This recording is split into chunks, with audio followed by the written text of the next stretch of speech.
Se você está por aqui, não se esqueça de se inscrever no canal. Aperte o sininho das notificações e nos siga em nossas redes sociais. E é claro, se você gostou, nos apoie deixando seu like.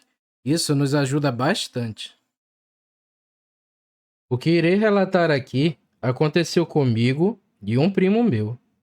E com toda certeza, foi uma das piores experiências que eu já tive até o momento em minha vida.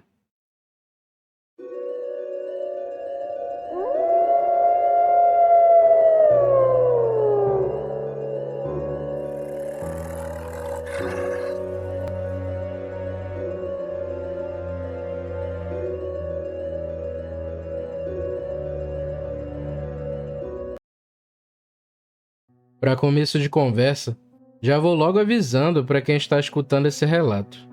O que aconteceu comigo não foi uma experiência com um lobisomem, e sim com outra criatura, e se assemelha muito com ele. E aqui a gente chama de capelobo, ou gente que vira bicho, mas ele é mais conhecido no Brasil como lobisomem do norte, ou lobisomem brasileiro. Inclusive, ele é uma lenda folclórica do Brasil, mas não é nada parecido com o que o folclore descreve. Mas enfim, vamos ao que interessa. Eu moro no estado do Pará, especificamente na cidade de Altamira. Esse caso foi na cidade de Sousel, uma cidade próxima à minha, e é minha cidade natal. Praticamente todas as férias eu vou para lá, e vou para a roça. Quando não vou na roça dos meus tios, é na roça do meu avô, que fica a 16 quilômetros da cidade. E foi lá onde tudo aconteceu. Hoje, eu tenho 18 anos, mas na época do relato eu tinha de 13 a 14 anos de idade. E eu fui para lá para a roça do meu avô, junto com meu primo. Lá, sempre teve relatos sobre visagens e essas coisas do tipo. E uns dias antes desse ocorrido, o meu tio já tinha relatado que esse tal capelobo tinha rondado a casa lá da roça, a noite inteira. E ele só ficou quietinho escutando o bicho andar e correr no terreiro da casa. Ele disse que escutava os passos do bicho, andando e correndo ao redor da casa. E disse que ele gritava de vez em quando.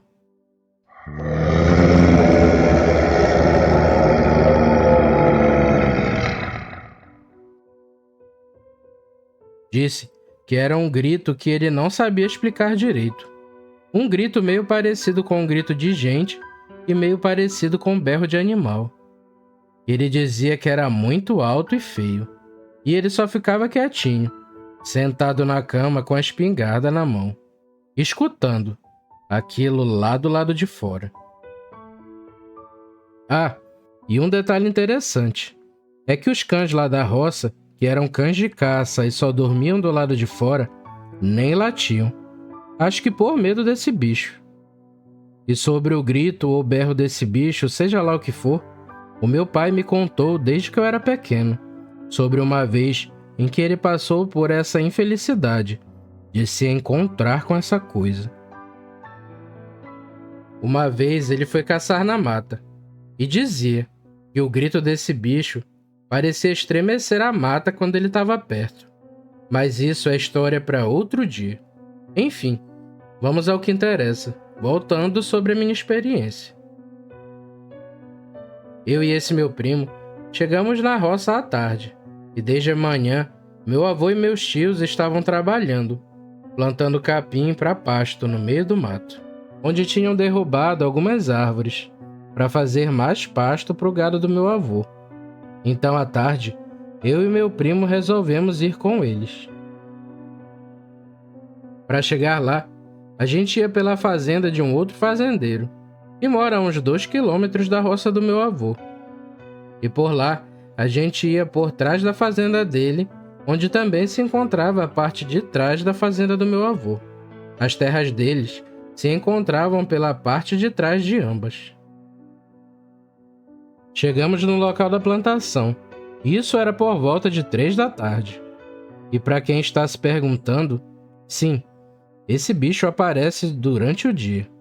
Não é igual ao lobisomem, em que os relatos acontecem sempre à noite.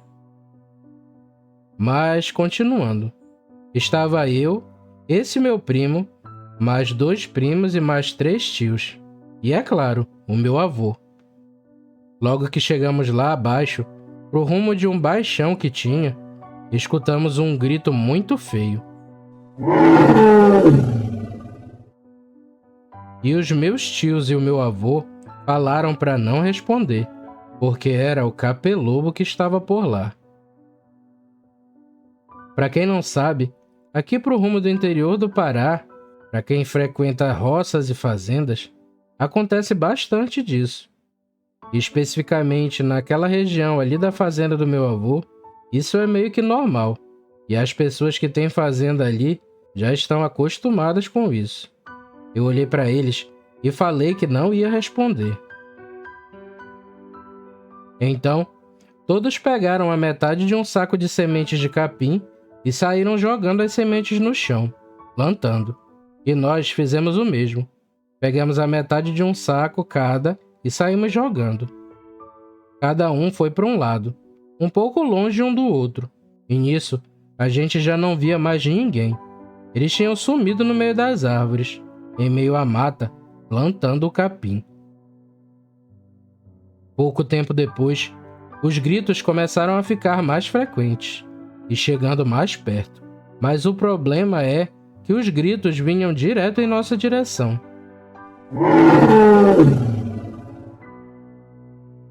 Nós voltamos para onde estávamos junto com nossos tios, antes de começar a plantar, e eles ainda estavam no meio da mata, plantando o capim, e não tinha ninguém lá.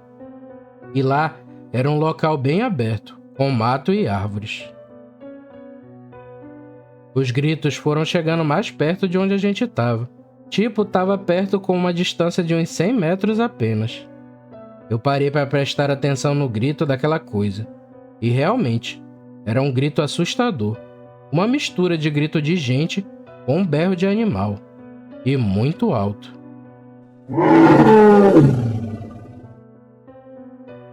Eu me desesperei. Peguei o facão que estava no chão perto de mim e do meu primo. E falei para ele para a gente correr. Porque eu estava com medo. E não queria ficar em um local aberto como aquele. Caso aquele bicho chegasse perto da gente e nos visse, vai saber o que aquilo faria com a gente. Enquanto conversávamos para correr, o bicho gritou ainda mais perto de onde estávamos. O grito já vinha a uns 40, 50 metros de distância da gente. E realmente o grito era como meu pai havia relatado. Parece que ele havia tremido toda a mata ao seu redor. Nós paramos de conversar e saímos correndo. Eu corri na frente com o facão na mão, e meu primo atrás de mim, chamando para eu esperar ele. Confesso que na hora eu até achei engraçado e queria rir dele, vendo que corria desesperado atrás de mim pedindo ajuda. Mas a situação em que estávamos, eu não consegui rir. Ouvimos mais uma vez o grito daquilo, e ficamos atrás de uma grande árvore, que estava tombada e caída no chão. Ficamos bem quietinhos e curiando, olhando através de umas brechas que a árvore tinha. Eu confesso que fiquei um pouco mais calmo, já que estávamos escondidos e paramos de correr. Um tempo depois, eu e meu primo escutamos a voz do meu avô, e eu fiquei relutante em ir na direção da voz, pois as pessoas relatam que esse bicho também imita a voz das pessoas conhecidas, para poder atrair suas vítimas. Mesmo assim, eu resolvi ir em direção à voz, e graças a Deus, era o meu avô mesmo. Contamos tudo o que aconteceu ao meu avô, e ele falou que era pra gente ter ficado perto dele desde o começo, pois essas criaturas gostam mais de ir atrás das pessoas mais novas, como pré-adolescentes, crianças e bebês. Eu não cheguei a ver o bicho, mas o meu avô disse que viu ele, passando e gritando. Ele disse que o bicho era todo peludo, uma mistura de gente com bicho. Também disse que o bicho andava todo desengonçado e tinha uma aparência de gente mais velha. Depois, todos nos reunimos novamente, e eu contei aos meus tios e outros primos o que tinha acontecido. Mas eles disseram que não ouviram nada, o que era impossível, pois os gritos daquela altura em meio à mata, e ainda mais que eles não estavam muito longe da gente, era impossível eles não terem escutado os gritos. Bem, depois da conversa, um dos meus tios falou pra gente ir embora, porque era bem provável que aquele bicho estivesse atrás de mim e do meu primo.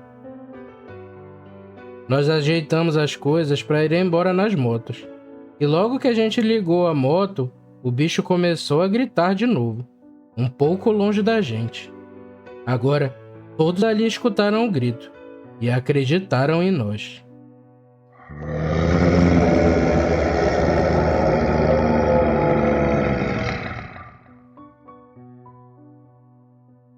Nós saímos dali o mais rápido possível, e conforme íamos embora, os gritos se tornavam mais frequentes, chegando mais perto.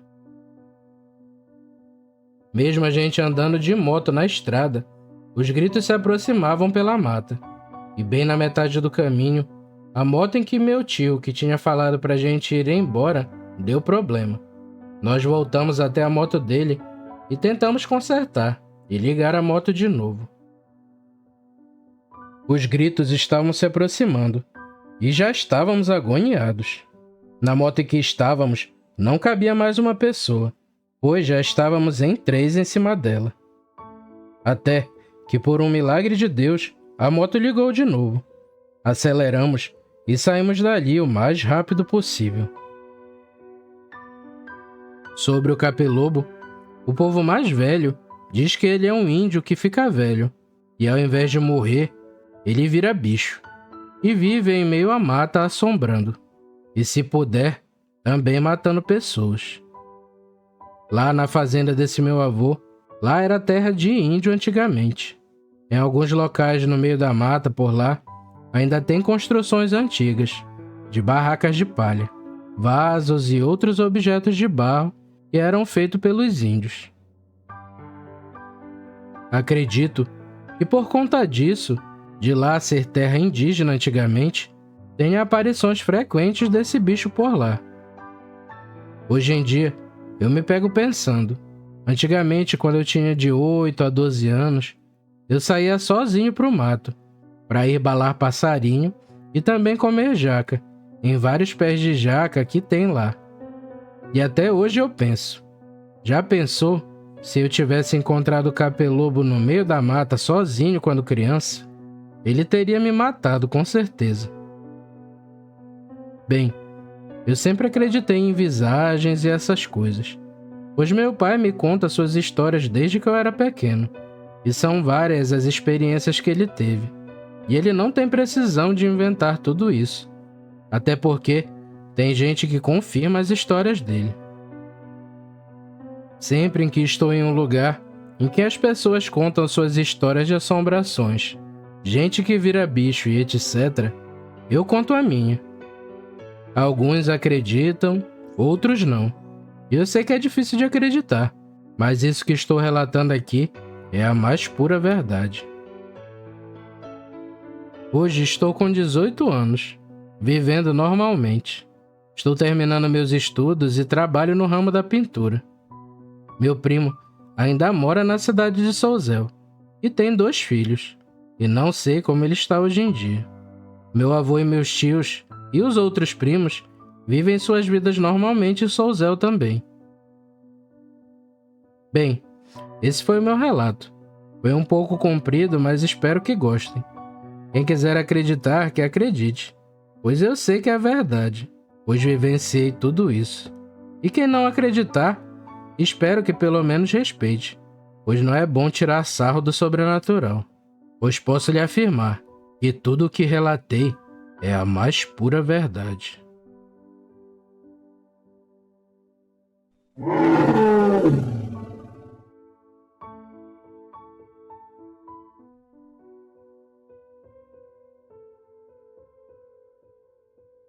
Obrigado por chegar até aqui. Vou te contar um segredo. Quem se inscreve nesse canal está protegido do sobrenatural. Então deixe seu like e siga nossas redes sociais. Isso nos ajuda bastante. Valeu, galera! Fiquem com Deus e tchau!